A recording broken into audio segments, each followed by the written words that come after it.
Hi all, welcome back to my channel. If you followed the case of baby Evelyn Boswell, who was reported missing by her grandfather after she hadn't been seen for weeks by anybody in her family, then you know her evil POS excuse for a mother was found guilty of her unaliving and lying to police about her whereabouts, hindering their investigation. Megan Boswell was finally sentenced to life plus 33 years for the 19 counts she was found guilty of. Here's a clip from the video I did, including the reading of the verdict, where Evelyn's mother sat emotionless, in case you missed it. It's been 5 long years since 15-month-old Evelyn Boswell went missing from Blounteville, Tennessee, and was found lifeless, with aluminum foil wrapped tightly around her beautiful face and a blanket wrapped tightly around her head, upside down, in a garbage can, in a playhouse that once belonged to her pathetic excuse for a mother on her grandfather's land. And it's been 5 long years for those of us who have followed her case, waiting for justice for baby Evelyn. Justice that finally came down on the head of her evil, twisted mother, Megan Boswell, after a jury found her guilty of 19 counts, including first-degree murder, abuse of a corpse, and providing false information to police. To judgment of this court, you are guilty. In count 2, a jury of your peers having found you guilty of first-degree murder and the perpetration of a felony, it's a judgment of this court, you are guilty. In count 3, a jury of your peers having found you guilty of first-degree murder and the perpetration of a felony, it's a judgment of this court, you are guilty. In count 4, a judgment of your peers having found you guilty of aggravated child abuse, it's a judgment of the court, you are guilty. In count 5, a jury of your peers having found you guilty of aggravated child neglect, it's a judgment of the court, you are guilty.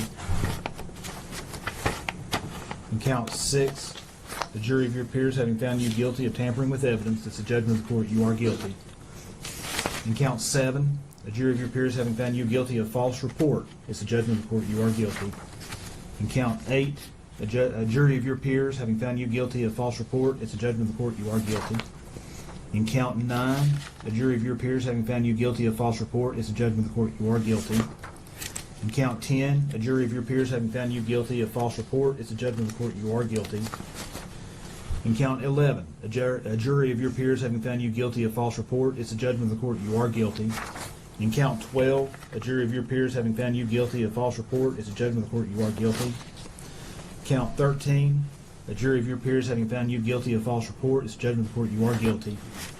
Count 14, a jury of your peers having found you guilty of false report, it's a judgment of the court, you are guilty. In count 15, a jury of your peers having found you guilty of false report, it's a judgment of the court, you are guilty. In count 16, a jury of your peers having found you guilty of false report, it's a judgment of the court, you are guilty. In count 17, a jury of your peers having found you guilty of false report, it's a judgment of the court, you are guilty. In count 19, a jury of your peers having found you guilty of abuse of a corpse, it's a judgment of the court, you are guilty. And in count 20, a jury of your peers having found you guilty of failure to report a death under suspicious, unusual, or unnatural circumstances, it's a judgment of the court, you are guilty. In counts 4 through 20, the jury did not assess a fine, so there'll be no fine assessed in those counts. Now we'll be in recess about 15 minutes. Thank you. Now Megan Boswell has been sentenced, and during her sentencing, she took the stand in a pathetic attempt to maintain her innocence and claims she never hurt her baby Evelyn. And even though we still didn't get any tears from her, she did make a pathetic attempt to scrunch her face like she was going to cry for a brief moment. But she was not successful. But, in all fairness, demons don't feel emotion other than hate. So what was a girl to do? She tried. But it didn't work on the judge, and he slapped her with life plus 33 years to be served consecutively, despite her fake performance. Megan Boswell doesn't deserve to see the light of day again. And if you ask me, I think they should wrap her head tightly in aluminum foil, then tightly in blankets. And she should be thrown upside down into a garbage bin with her neck bent and her body compressed. And she should be left there. And what happens to her, happens to her. And even that, in my opinion, is too good for that evil demon. Precious Evelyn Boswell never had a chance with that thing in charge of her care. And no sentence, including 3 hots and a cot, will ever be justice for what was done to her. May God rest her soul. Here's the sentencing of trashy Megan Boswell and her continued lies from the stand. Thank you, as always, for watching. Next case we'll take up is State versus Megan Boswell, 72869. We're on today for sentencing.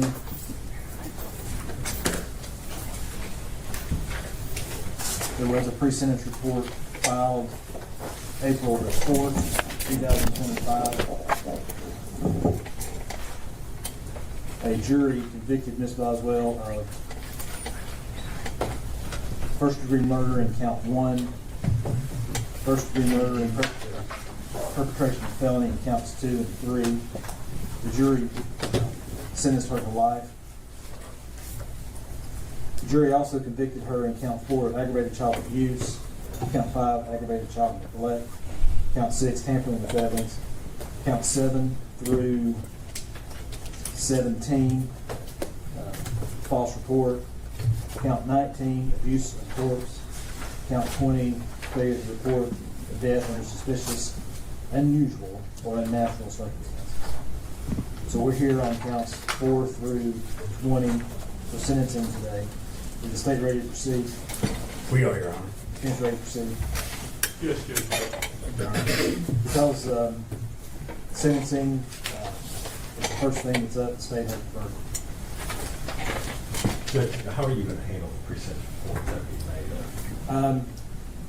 Because of the nature of this case, it's going to be exhibit number 1. I normally don't make any exhibit, but I think in this case. Fine with me. Thanks, Judge. Somebody have a copy of it? It's not being marked up? And if you don't, I've got it in the file. I just got to find it. Which file it's in.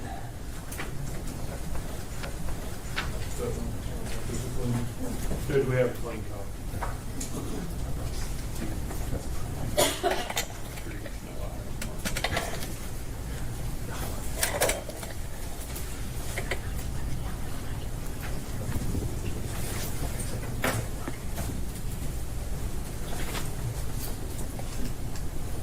General, the state having approved. Yes, Your Honor, the state will call Sheriff Jeff Cassidy.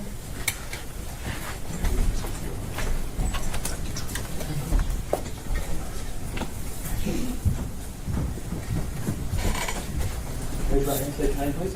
Sheriff Jeff Cassidy. Solemnly swear from testimony about to give the truth, all truth, and nothing but the truth.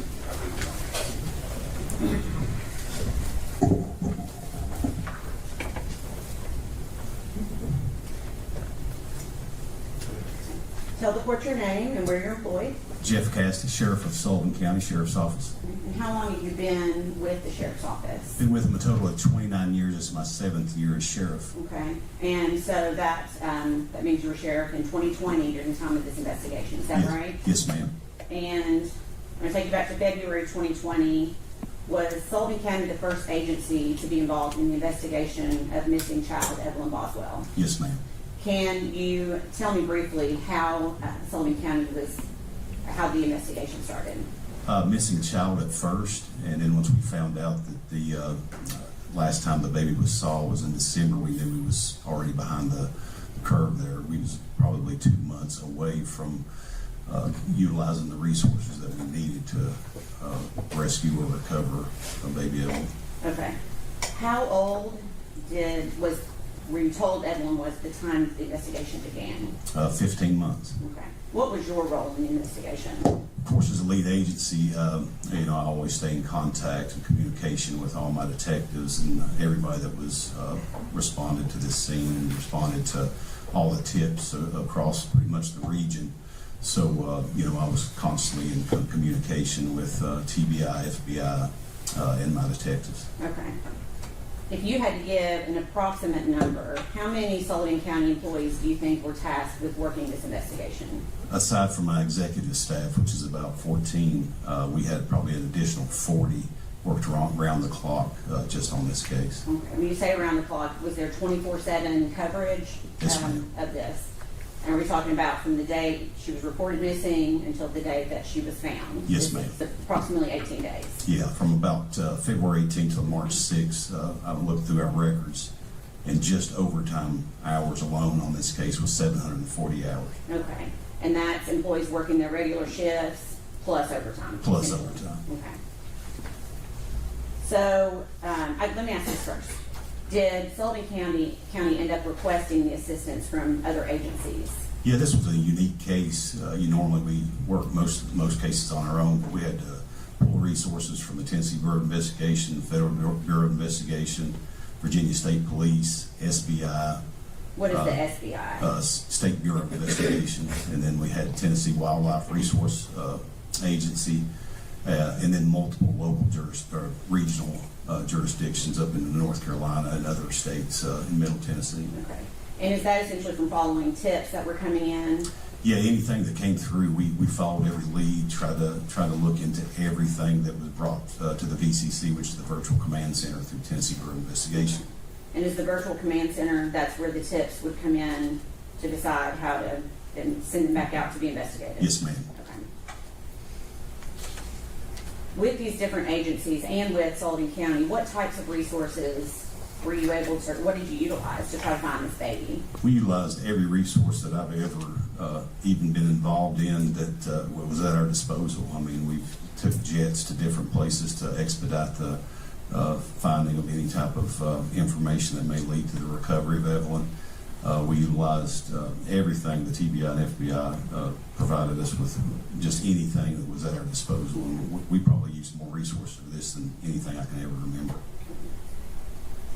We know that one of the stories, false reports that the defendant gave was that a person by the name of Ethan Perry had Evelyn.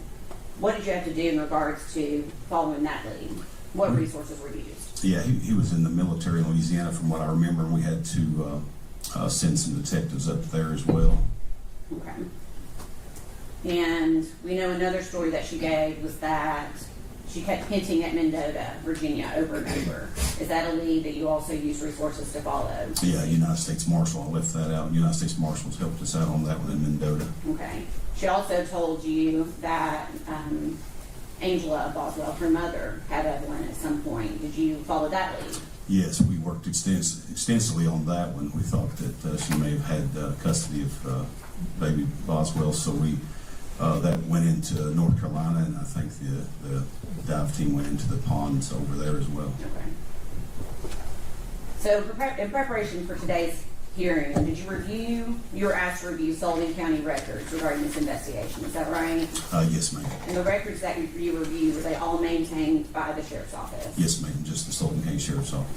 And the purpose of those was to come up with the manpower that was used, Yes, ma'am. to get an approximate amount of manpower and overtime hours, is that right? Yes, ma'am.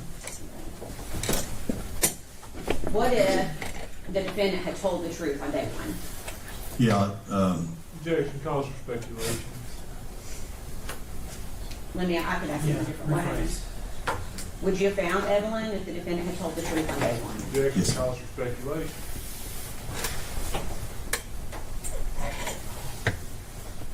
Sustained. Yeah, you need to reframe it. It's too wrong with it right now.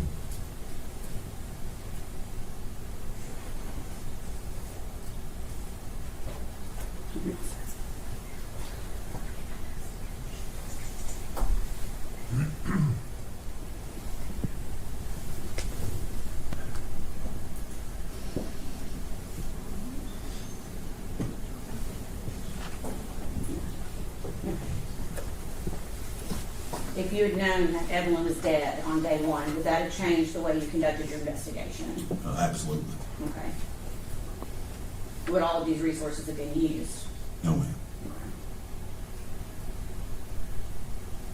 Were you aware of community involvement during the time of this investigation, the 18 days of investigation? Yeah, extremely.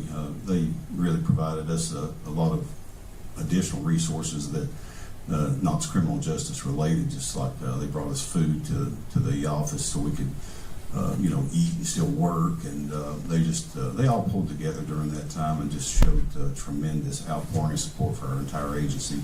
And across the nation, really, this was a national recognized case. So the people around here in the community, they started Evelyn's Army, and they provided food for us daily. Based on your own personal observations, what did the impact on the community look like to you? Very emotional, just like my staff. I mean, everything you see, people wanted to find this baby, and that was their number one goal.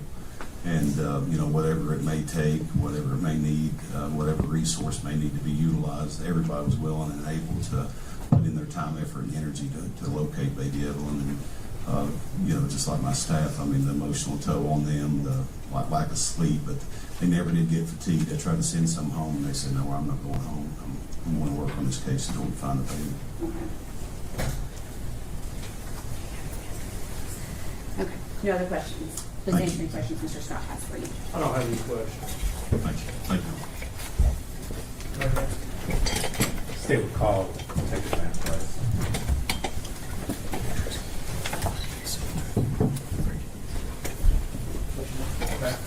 Solemnly swear affirm testimony about to give you the truth, the whole truth, and nothing but the truth. Yes, sir.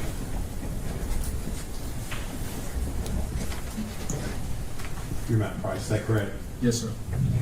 What is your position at the sheriff's department? I'm Lieutenant in Criminal Investigations. All right. And Lieutenant Price, you very familiar with the investigation involving the disappearance and death of Evelyn Boswell, is that correct? Yes, that's correct. What was your role in the investigation? This case was assigned to me as the lead investigator with the Sheriff's Office. So I was the lead investigator. All right. And you worked, the sheriff has testified to, you worked hand in hand with numerous agencies in the investigation, including the TBI, is that correct? Yes, that's correct. Okay. And Agent David Gratz at the time, also the two of you Worked it. worked extensively, that'd be Yes. correct. You familiar with the evidence that was collected in the case, the discovery of the body of the victim, Evelyn Boswell? Yes.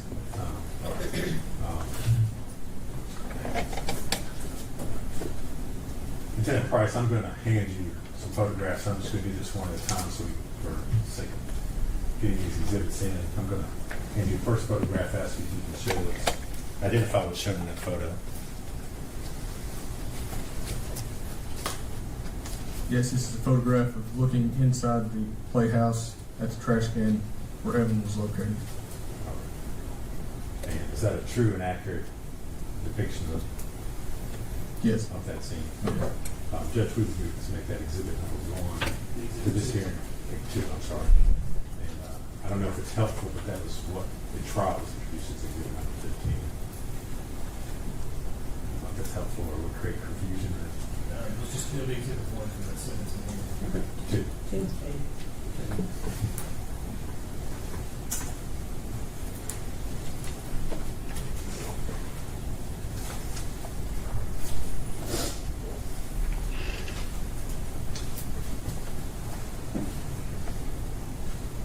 Do you recognize what's shown in the photographs that handed to you? Yes, I do. What is that? Again, this is looking inside the playhouse at the trash can after the one of the bags had been moved off the top. Okay. Is there anything of significance that you see as you look at the trash can itself? Yes, it appears that the items inside the trash can have been compressed. Judge, we would make that exhibit 3 to this hearing.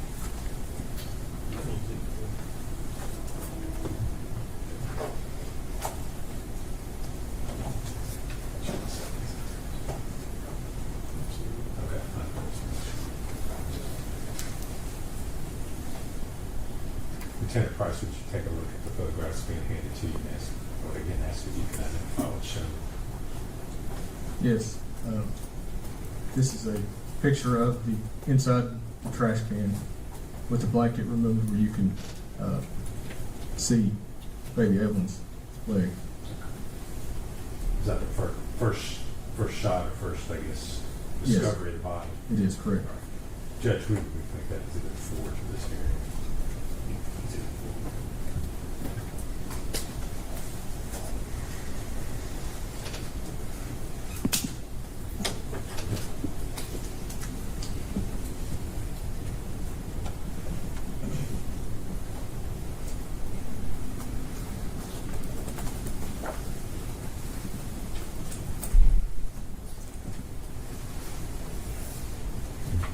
You recognize what's shown in that photograph? Yes. What is it? This is the trash bag that was inside the trash can where baby Evelyn was located, and also the child is with the aluminum foil and the blanket is laying beside the trash bag. So the body's been removed from the trash bag? Correct. The body's been removed from the trash bag. It's in the trash bag with trash in it. Baby Evelyn is laying there wrapped in blankets and aluminum foil wrapped around her. Judge, we would move to make that exhibit 5 to this hearing.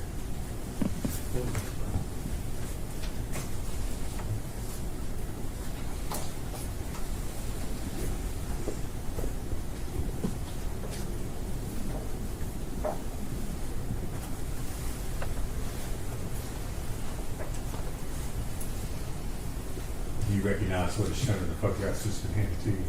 Yes, I do. And what is that? A picture of it. This is the body of baby Evelyn after she was removed from the trash can, placed inside of a body bag. She's lying there with blankets wrapped around her and aluminum foil wrapped around where her head area was. Judge, we would make that exhibit 6 to this hearing.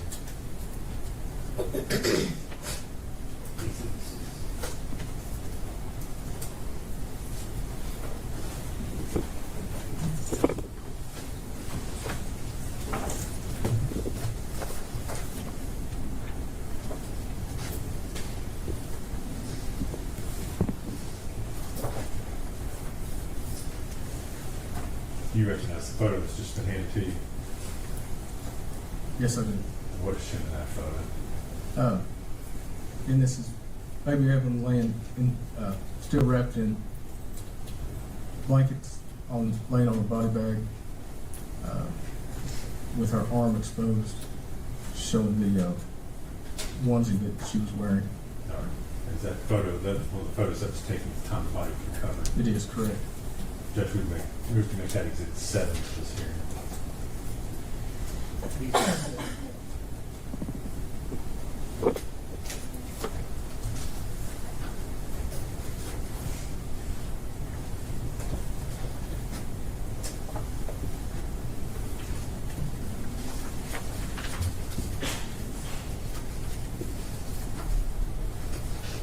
Lieutenant Price, do you recognize what's shown in that photo?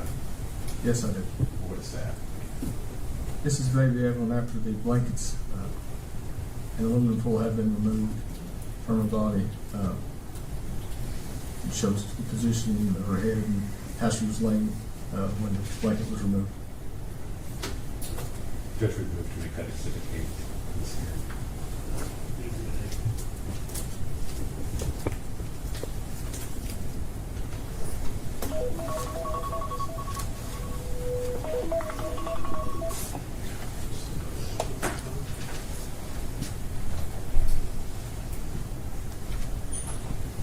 Finally, Lieutenant Price, can you do one more photo and ask me if you can identify that photograph, please? Yes, I can. This is a picture of Evelyn, one of the last known pictures we know that when she was alive. Judge, we could make that exhibit number 9 for this hearing.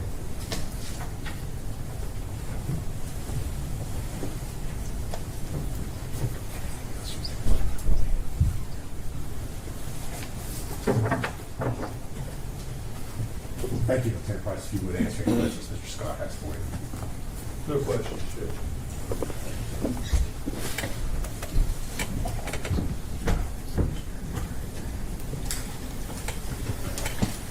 That's all the evidence to say.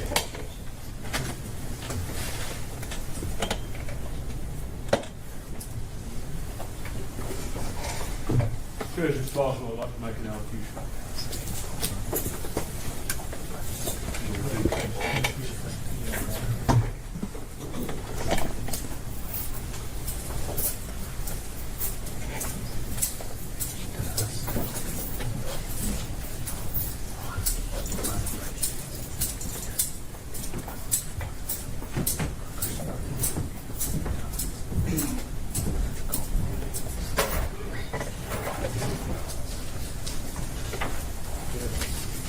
I would just like to say that the state of Tennessee treated me very unfair during this whole investigation. And had I had a fair trial and an impartial jury, I would have been acquitted of the murder charges. I would have never hurt my baby, and I did not kill Evelyn. That's all.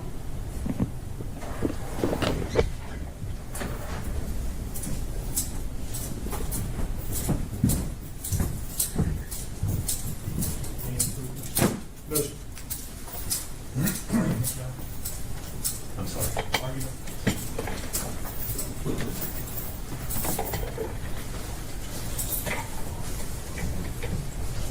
Judge, the state has, prior to this hearing, filed a notice of intent in regards to enhancing factors that we believe apply, as well as a notice of intent to seek consecutive sentencing, which is what we are asking the court to do. And we believe, based upon the seriousness of the offense, as well as the fact that Ms. Boswell is a dangerous offender whose behavior indicates little or no regard for human life, that she had no hesitation about committing a crime in which the risk of human life was high, that this court should run those sentences consecutive to each other. And I want to touch briefly on the enhancement factors, and primarily on the one that I think just screams out in this case, which is the violation of trust.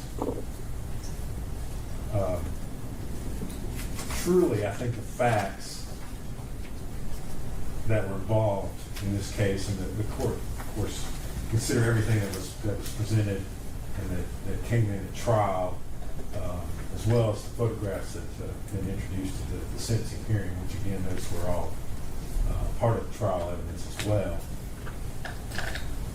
But the trust that Miss Boswell betrayed upon her daughter was just so callous. She chose herself repeatedly, time and time again, over her child. All deaths are horrible, but for a small child to die in the way that Evelyn died just shows such extreme callousness. And those photographs show you. I mean, she was discarded like a piece of common garbage. Detective Lieutenant Price testified to, it looks like the body has been compressed, pushed down in the trash can so we can fit more trash, more garbage on top of a child. But probably the most hurtful and severe part of this whole and painful part of this is the fact that all that occurred at the hands of the one person that she should have been able to rely upon and trust to protect her own mother. But Megan didn't do that. Megan repeatedly chose Megan. Megan chose her new life. Megan chose living in the big house out by the lake. Megan chose going to the movies. She chose going to Blowing Rock, going to Gatlinburg, again and again and again, over her own daughter.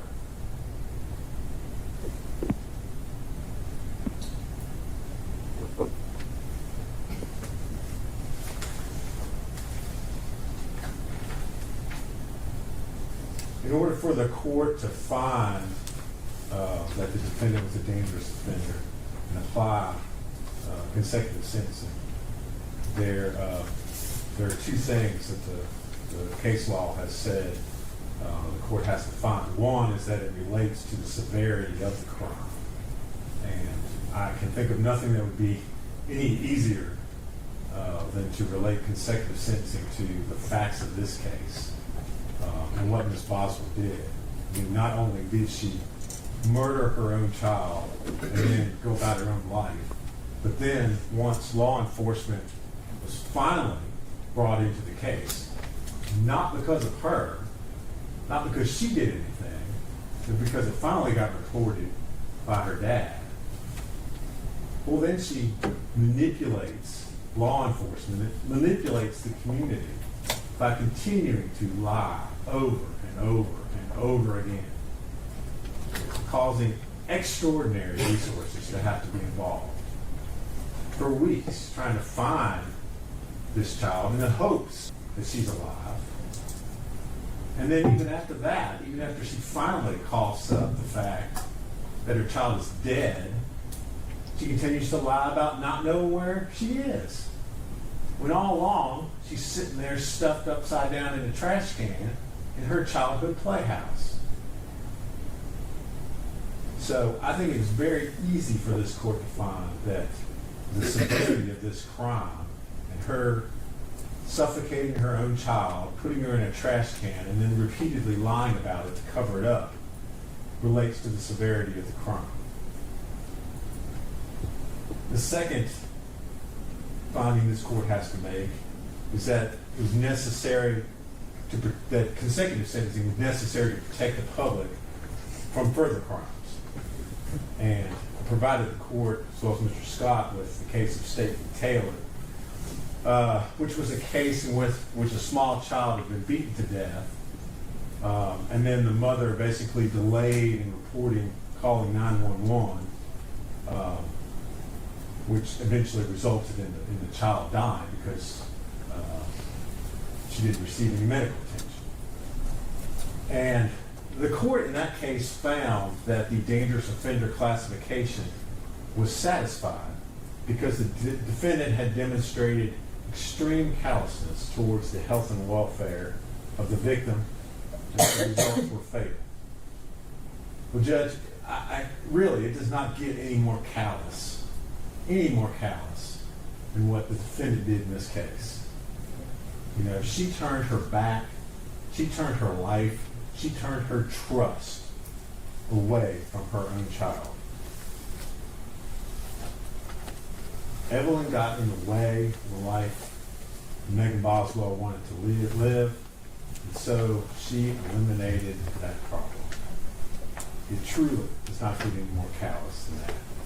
So the state would submit that both those factors are met and that the court should impose consecutive sentencing.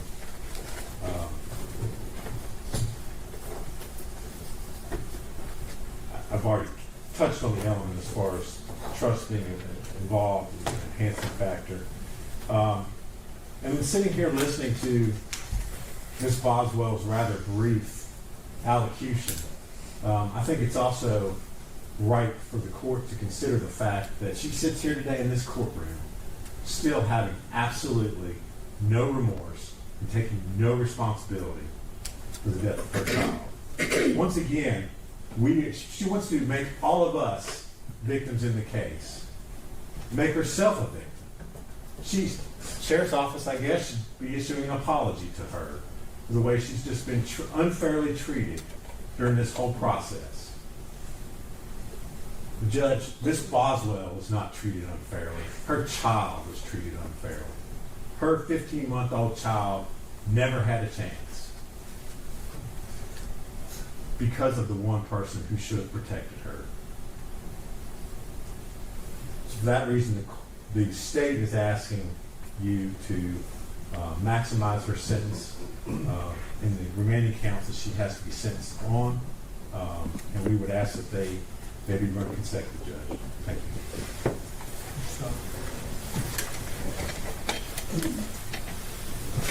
Judge, to address this in somewhat the way Mr. Harper did, maybe in the back of his fashion. Ms. Boswell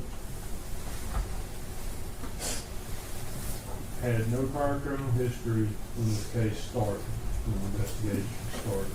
At some point, she was convicted of a reckless driving B misdemeanor in Washington County, I think in February of 2020. That's the only criminal history she came to this court with. She's been in jail since she was 18 years old. She will be in jail if this court were to sentence her at the low end of everything and not run it consecutively. She'll be in jail until she's 69 years old.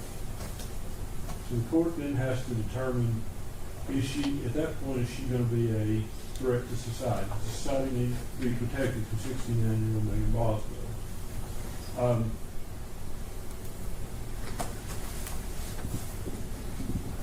The court should, I guess first the court has to consider the length of the sentence.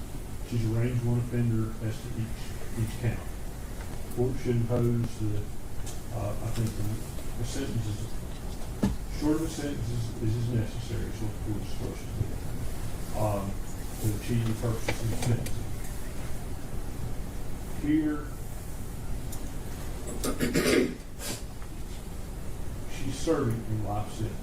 She will be eligible for parole at 69 years old. So how much more do you need? Essentially, the state asks you to sentence her to life without parole. That's what they want. And we have addressed that issue already in a manner of speaking. We, I guess, practiced law 25 years. Not the only jury sentencing I've ever done. But the jury had the opportunity, after hearing all these facts, to consider whether to sentence her to life without parole or life with parole. They sentenced her to life with parole. And I know you're not bound by that on these other counts, but I think in fairness and in deference to that jury, we have to give some respect to what determination they made. And they were aware of all the other charges. Obviously, they heard the guilt phase on those and convicted her. So I think that is important to consider that. She's eligible for probation on all the other charges. The court has to make a determination whether or not those sentences should be suspended or served. The court has to make a determination whether, if they are served, how they're served, consecutive or concurrent.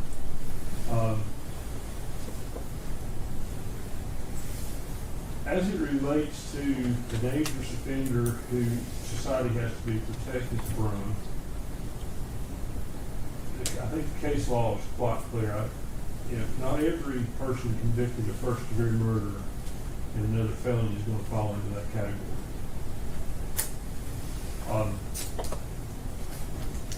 Normally, in a lot of the cases you see multiple victims, multiple acts.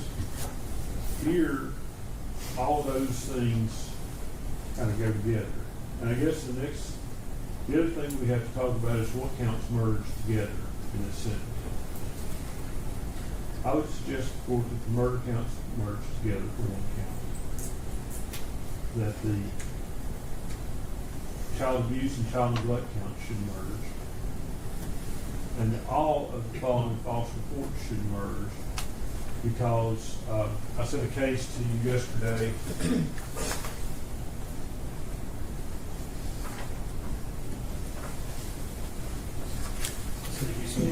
State versus Smith, 436 Southwest 3rd, 751. This is Supreme Court decided that 2014. It talks about cases just like this. Each of these cases, these interviews were basically a continuation of the other interviews. And based on the rule of leniency, the court found that even though in that case interviews were made over multiple days with different officers, just in this case that they had to merge. And that's what I think should happen here, is all those counts should merge.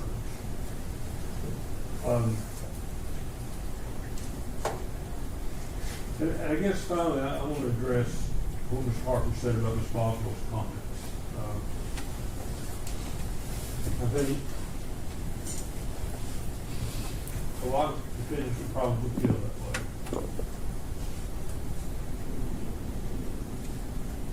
But I think she's entitled to maintain her defense. She doesn't have to come in here for purposes of sentencing and somehow take responsibility. The law doesn't require that. That's not one of the factors to consider for consecutive sentencing. That's not one of the factors to consider for an infant sentence. The defendant has a right to maintain their innocence. And to hold that against them and to somehow sentence them to more jail time because they don't come in here and say, I did it, that violates due process. It violates the right to a trial by jury, the right to appeal. So I would suggest to the court that the appropriate sentence here should be bottom end of the range. The sentences should run concurrent, and ultimately she should be left with a chance of parole when she's 69 years old, however that is structured.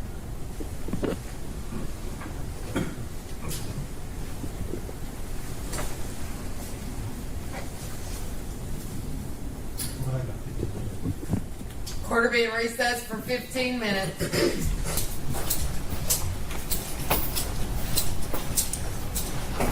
Judge, I can't take a massive deal on our way back. Judge, we approach.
Determining the appropriate sentence for these offenses. The court has considered the evidence presented at the trial at this sentencing hearing, pre-sentence report filed April 4th, 2025, more than 10 days ago. The principles of sentencing and arguments made as sentencing alternatives, the nature and characteristics of the criminal conduct involved, the evidence and information offered by the parties on mitigating and enhancing factors, any statistical information provided by the administrative officer of the courts as to sentencing practices for similar offenses in Tennessee, located at www.tncourts.gov, and any statement the defendant has made on her own behalf about sentencing and the defendant's potential for rehabilitation or treatment. I'm not sure if it was agreed, but the defendant's a range 1 standard offender under Tennessee felony classification laws. And what that means The aggravated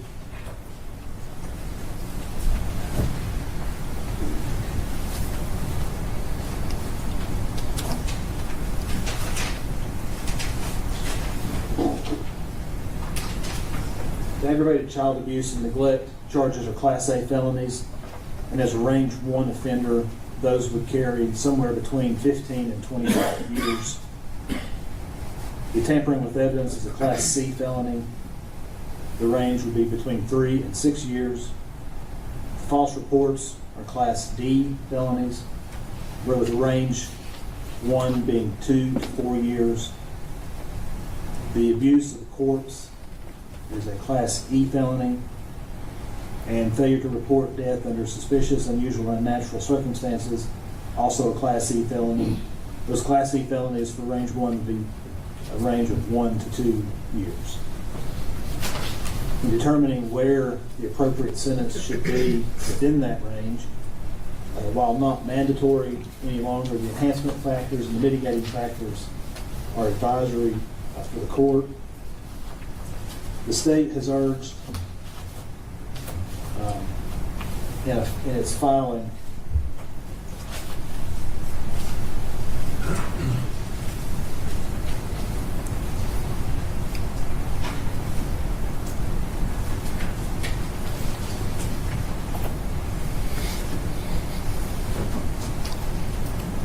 state's urged number 3, enhancing factor 3, that the offense involves more than one victim.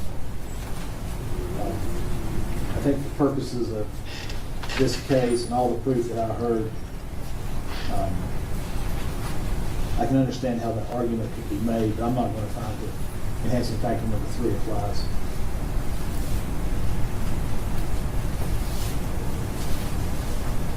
Enhancing factor number 4 is urged by the state. A victim of the offense was particularly vulnerable because of age, physical or mental disability.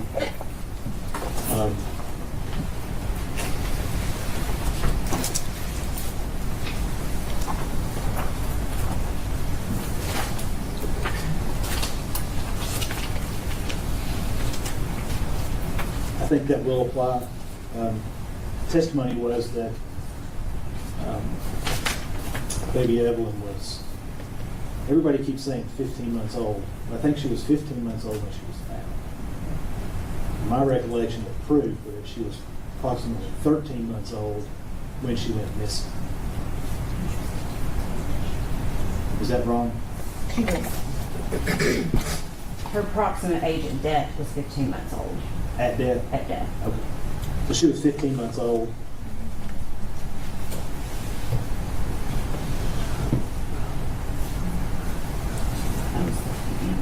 It was 13 months old at death. It was 15 months old, they assumed, when she was reported. When they didn't know she was alive or dead. So at the time of her death, she was somewhere between 13 and 15. Yes. The state has, the court accepts enhancing factor number 4. Number 5 is urged by the state. The defendant treated or allowed a victim to be treated with exceptional cruelty during the commission of the offense. I don't know, and I'm not going to sit here all day and regurgitate the facts from the 11-day trial. But thinking back on the proof that I heard, there can be no more cruel act than to stuff a 13 to 15-month-old baby wrapped in blankets and aluminum foil head first into the trash can. Especially when that 13 to 15-month-old baby is your baby. So the court accepts number 5. Number 6, the personal injuries inflicted upon or amount of damage to the property was particularly great. The court accepts number 6. There's no greater injury that you can inflict on another human being than death.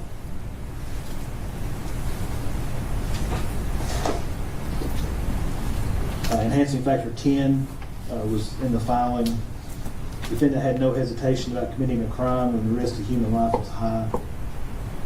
The court accepts number 10.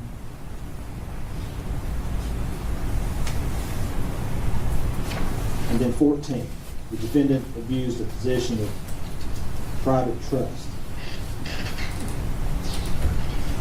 And again, the relationship between mother and child, there can be no greater private trust on this earth than that. So the court accepts number 14.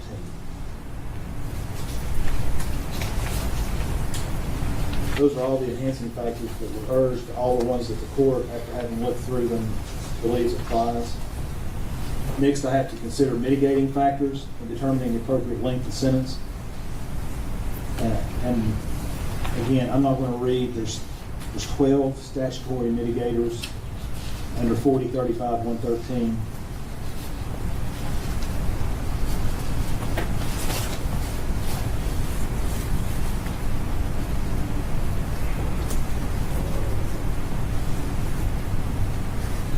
I'm not going to read all of these in.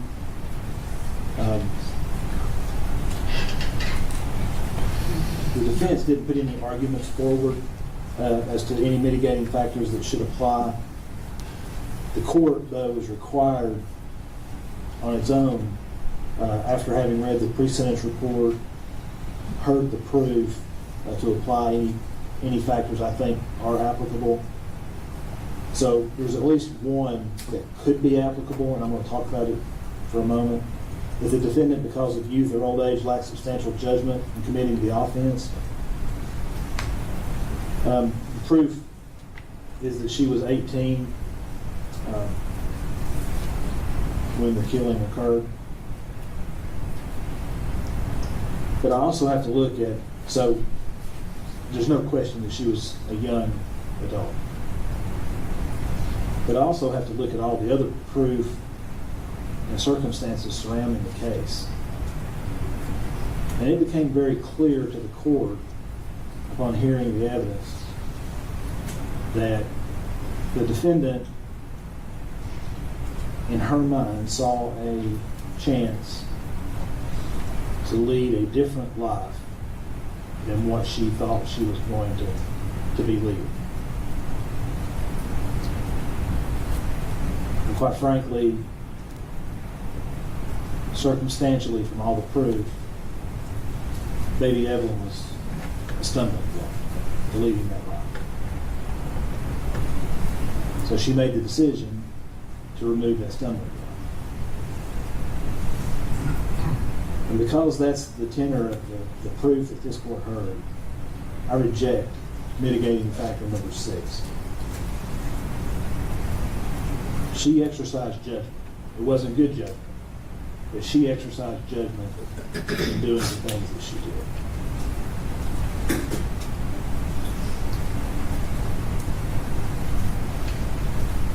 So of the 12 statutory mitigators, the court doesn't find that any are applicable to this case. Now, the 13th is any other factor consistent with the purposes of the chapter, and courts regularly, if a person comes to the court without a substantial criminal history, courts regularly include that as factor number 13. If a person comes before the court and they've had a long, productive work history, then that factors into 13. If they've had military service, those are the kinds of things that factor into 13. In this case, Ms.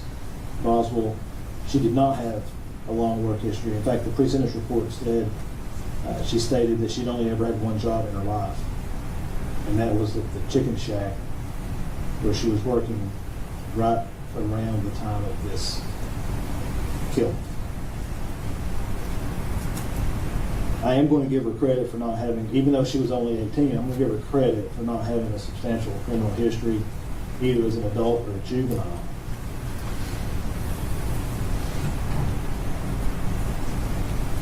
So, the court weighs all the facts that I've heard during the trial, all of the testimony that we've heard at this sentencing hearing, when the court weighs the enhancing factors and the mitigating factors,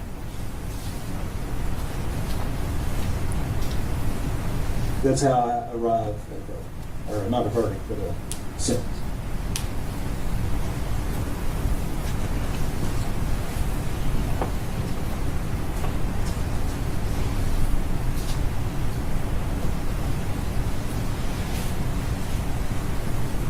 I do want to talk, and I'm going to talk about each of these counts individually with regard to the enhancing factors. Because if an enhancing factor is part and parcel of a charge, then it can't be used as an enhancing factor.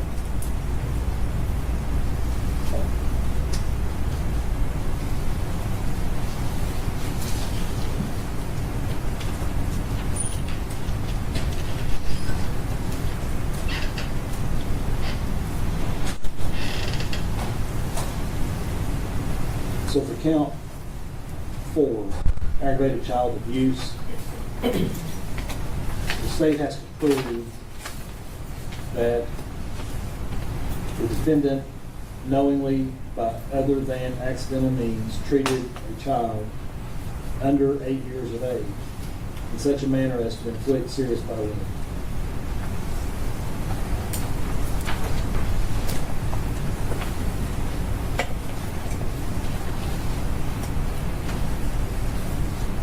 The court is of the opinion that number 4 still applies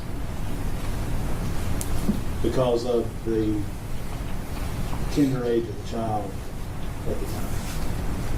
It's one thing to be a child under 8 when you're 6 years old or 7 years old. It's quite another thing to be vulnerable because your age is still literally being counted in months. So the court finds number 4 applies. Number 5 is not an element, it applies. Number 6 applies due to the death is not an element of aggravated child abuse or aggravated child neglect. 10 and 14 apply. So the court finds that they all apply to counts 4 and 5.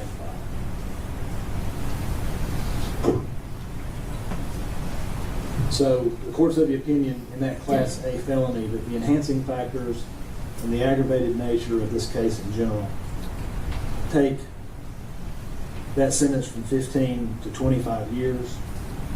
And when the court weighs, and quite frankly, each of these enhancing factors, with the exception, number 4 has low weight because of its similarity for those 2 counts, to the charge.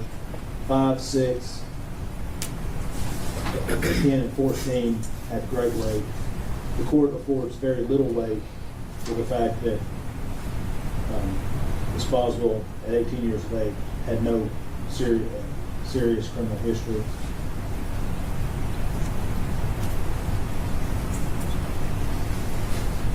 So the court's of the opinion, in counts 4 and 5, that the sentence should be 25 years.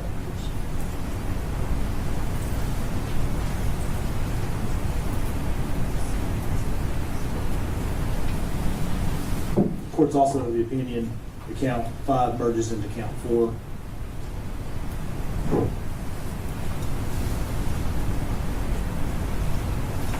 In the tampering with evidence, the court's of the opinion that all the enhancing factors should be afforded great weight, and the sentence should be 6 years. The mitigating factor, which is the court's been giving very little weight, would not bring it back down. Now, with the false report,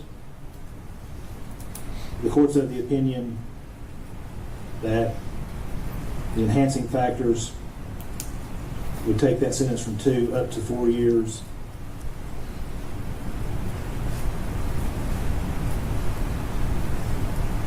And again, there being only the one consideration of a mitigator, it'll be 4 years. Under the case of State versus Smith, Tennessee Supreme Court,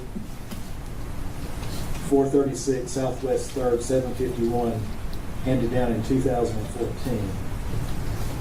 Justice Holder, I believe, delivered the opinion of the court. And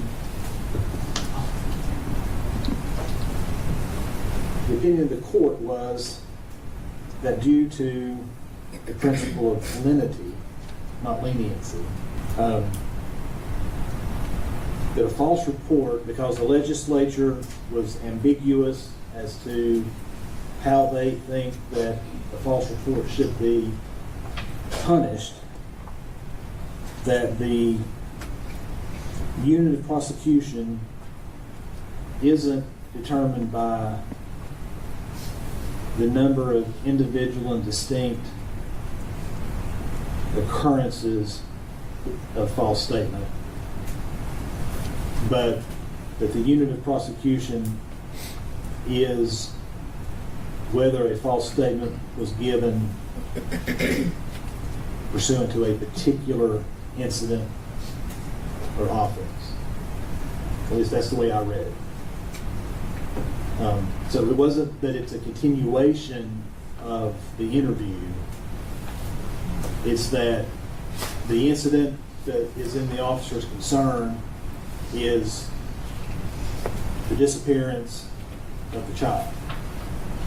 And the Supreme Court says in that case that even if you tell 16 false statements about the disappearance of that child on different days and to different people and different variations of the story, it's still one incident.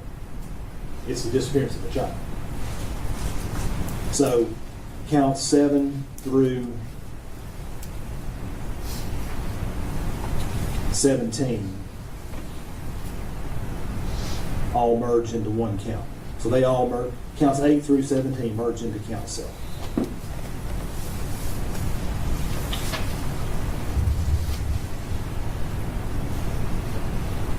In count 19, the courts of the opinion the enhancing factors take that sentence from 1 up to 2 years. So that'll be a 2-year sentence.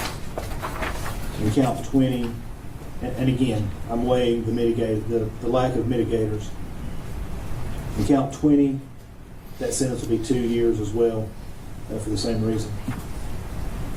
Now, since I've already talked about merger, the courts of the opinion that counts 1, 2, and 3 would all merge into a single life sentence. So counts 2 and 3 merge into count 1.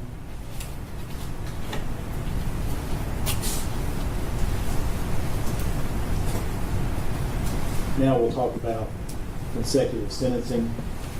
In the state's filing,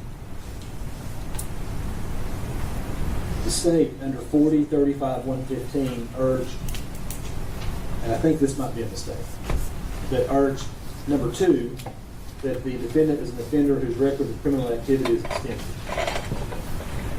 And of course, ruling, I just so clarify, it wasn't a mistake, but at the time it was filed, I believe we would have all the false report counts rely on criminal history. Obviously, since the court's stronger, multiplicitous, that doesn't exist anymore. So we're not relying on that. The court objection. But the court also relies on enhancer number 4 from the same statute, 40-35-115, that the defendant is a dangerous offender whose behavior indicates little to no regard for human life and no hesitation about committing a crime in which the risk to human life is high. Now that's what the factor says in the statute. But it's pointed out in State versus Taylor,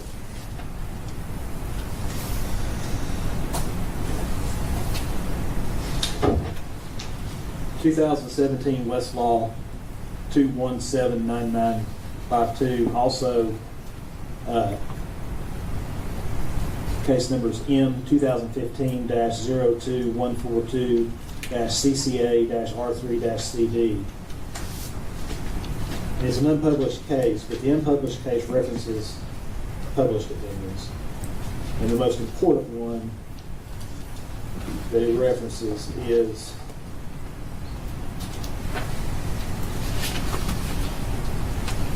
State versus Moore, that quotes from the main case is the Wilkerson case, 905 Southwest 2nd.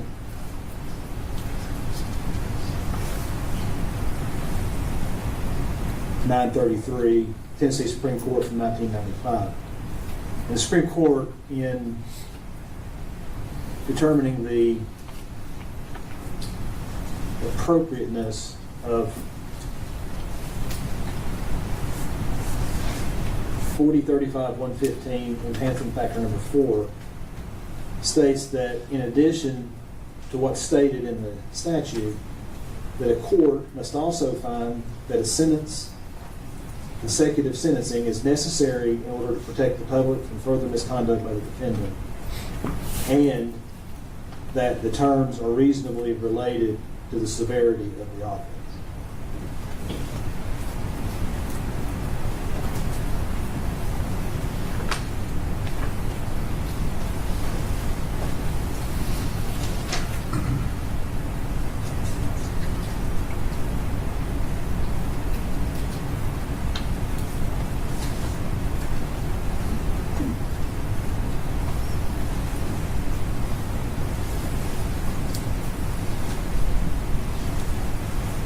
So,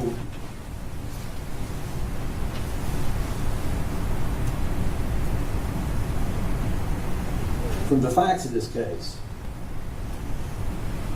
and again, I'm not going to just keep repeating it. Everybody who sat through that trial knows the facts that came in.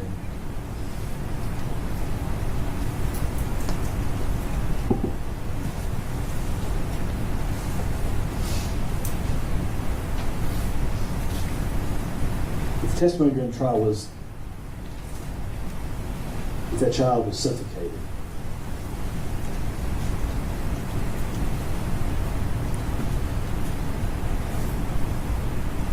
When you look at the pictures of how tightly this baby was wrapped in blankets and aluminum foil, and the mechanism of being stuffed into that trash can head first,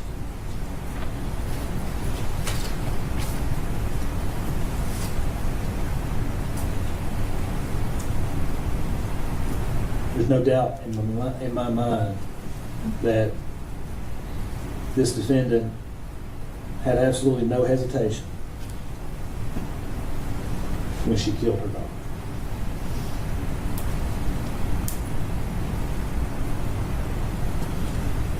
And in hearing the proof during trial of how she continued to live her life, and from hearing the proof circumstantially as to why she might have done this deed,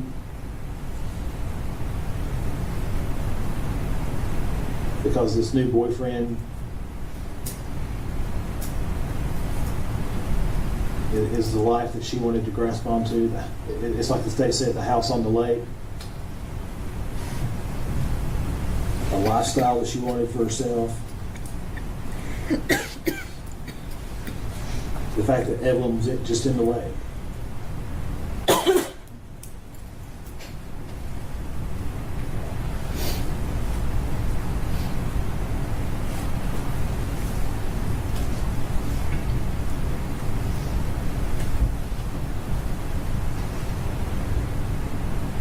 And looking at all the video that we saw during the trial, this court never once saw remorse, never once saw empathy out of the defendant.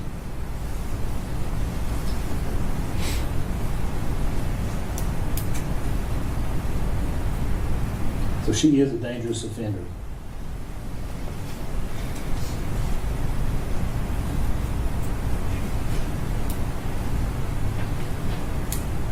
The circumstances surrounding the commission of this offense are absolutely aggravated.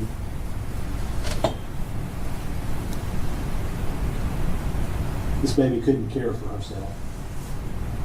This baby had the only life this baby knew. The only way this baby could get through a day was through her mom.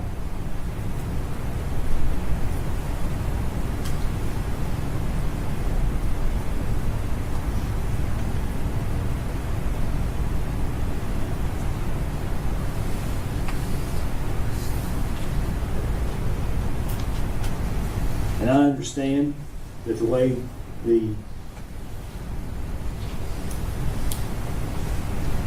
parole system is set up when dealing with a life conviction is that she has to serve 51 years before she's even eligible for consideration for release. And Mr. Scott asked the question during his argument, which was the right question to ask. Is Megan Boswell at 69 years of age coming out of prison a risk to society? And the only conclusion that I can come to after hearing the proof in this case, seeing the evidence in this case, seeing how utterly unconcerned with the fact that she took the life of a 15-month-old child, her own child, the court has to answer that question, yes. That society does need to be protected from the evil that lurks in her heart. And then, would the aggregate length of the sentence reasonably relate to the offense which she stands convicted? For the same reasons I just said, yes, is the answer. So the court finds that all those sub-factors, if you will, are met. And I want to read a passage. And I think the state may have, but I highlighted this yesterday when I read the case. In State versus Durantes, 331 Southwest 3rd, 370, at page 376, the Tennessee Supreme Court in 2001 found that the dangerous offender classification was satisfied where a defendant demonstrated extreme callousness toward the health and welfare of the child victim, and that the results of that callousness were fatal. It's almost as though that passage was written to describe this case.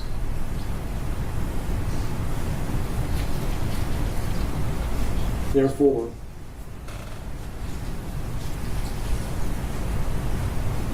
the 25-year sentence for the merging counts of aggravated child abuse and neglect will be consecutive to the life sentence.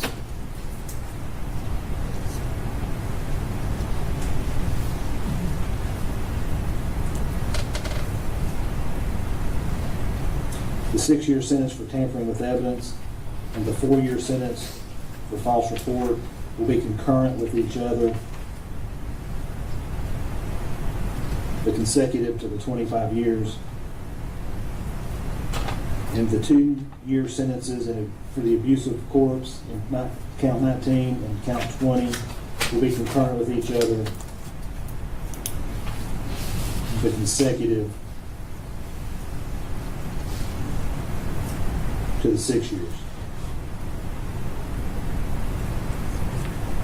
So in counts 4 through 20, that'll be a 33-year sentence as a range 1 standard offender, consecutive to her life sentence. The court has considered probation. She's not eligible for probation on the Class A felonies. That 25 years has to be served by statute. The court has considered probation on the additional 8 years and finds that a grant of probation would depreciate the seriousness of this case given the facts of this case, given the fact that she has shown no remorse, she has shown no empathy towards this child, her child, and probation in those counts will be denied. Mr. Scott, I believe at sidebar, you had indicated that you would like to have a transcript prepared before, in order to prepare the motion for new trial. Yes, Judge. I'll order that transcript, whatever order I need to sign, Sheriff, I'll do it. Judge, I would also like to have this sentencing period as well. The sentencing hearing will need to be typed up as well. We'll set this for status.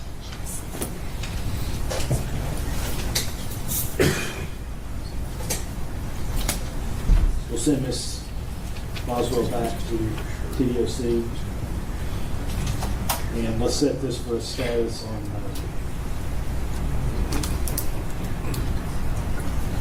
January 16th to see where we are on getting the transcript prepared. That's fine, but I'll waive Ms. Boswell's appearance at that. Well, what I prefer her to do is appear by Zoom. That's fine. If she can, but if not, yes, we'll leave it whatever. Okay. Fine.